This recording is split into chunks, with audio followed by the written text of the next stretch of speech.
The Vikings. No, not those Vikings. Oh wait, let's go back a few thousand years. Those Vikings. The Vikings lived here in Scandinavia, and then sailed to here, and eventually North America. They also liked to raid here, in England and Ireland. Vikings ate like real men. They ate meat and all this. Oh, wait, no, that's not right. There we go. That's more accurate. They ate salmon, eggs, vegetables, and occasionally some bread. The Vikings also enjoyed stone lifting competitions, music and the musical arts, and unlike many people know, board games, such as chess, to keep their minds sharp. The Vikings lived in longhouses made primarily of wood with grass roofs. And to light up their home, besides windows, of course, they had oil lamps and sometimes even torches. Back to raiding. As I said earlier, the Vikings loved to raid in England, Ireland, and Northern Europe. Well, why did the Vikings raid? The most important and first reason was because of the long winters. During these winters, the Vikings got very bored. And, well, what else to do but go raiding? Plus, there was the added bonus of getting treasure, bringing home pride, and getting the food that they didn't have because of, well, the Scandinavian winter. The Vikings especially loved to raid small towns and monasteries. The small towns were easy targets, and the monasteries had lots of treasure. The Vikings and their swords. The Vikings' swords were called Ulfberts, and the name Ulfbert was carved into the flat of the blades, which is the side that's not sharp. So it was made of crucible steel, or a tougher and more flexible steel. Also, crucible steel had less imperfection than what was common at the time, and this gave the Vikings a unique combat advantage. Sometimes they used bones to forge the steel. Yes, bones, and sometimes human bones. Though the Vikings were famous for using this crucible steel in their swords, they were not the first ones to do it, and they did not invent it.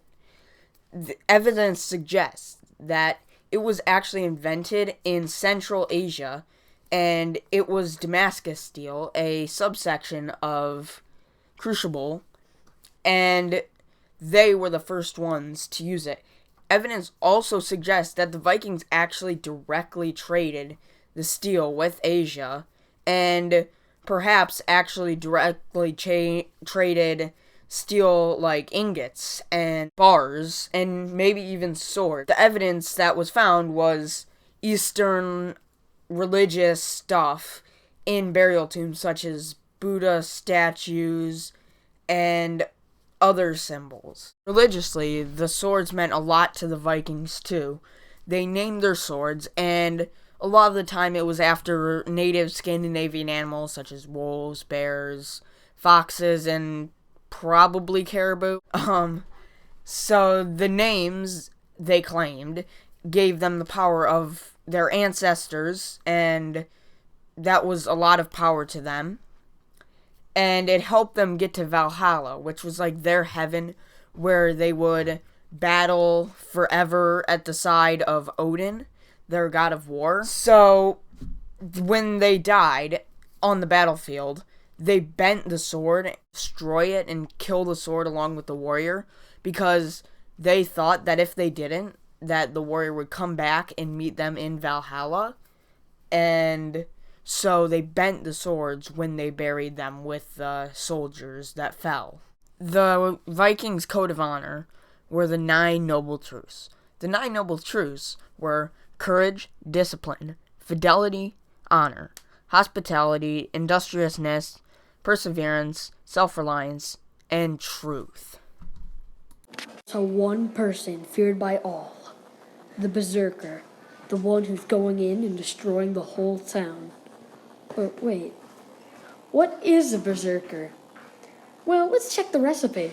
Take some alcohol, add some hallucinogenic drugs, get those all, and then you take a Viking dude. Make sure he's naked, by the way. And you get this awesome berserker beast. who's probably going to be dead by the end of the battle, but that's fine. What did the Berserker do? Well, he just ran through, breaking up the defenses, making people panic. That's pretty much all. Viking longships were these massive ships, usually about 30 meters. They can be up to, well, 40 or down to 20. Now, they usually hold about 60 to 90 men, and they were typically light enough to be carried by the soldiers. They were made by overlapping pieces of wood that would typically just make the whole of the boat, with a sail in a striped pattern or a diamond pattern that would be taken down in the storms. Vikings seemed to disappear after the Battle of Stamford Bridge in 1066. In this battle, one of their kings was killed while trying to invade England. Viking raids also seemed to stop because towns built up their defenses to withstand the raid. Also, the Vikings in western Russia created their own kingdoms that were powerful enough to hold back the Vikings and even conquer some of their lands. Inside Viking territories, the kings started fighting, also weakening them. Seeing that it was not valuable to raid anymore, the Vikings stopped and went back to farming and regular life, such as cooking, smithing, cleaning, and just overall living a normal existence.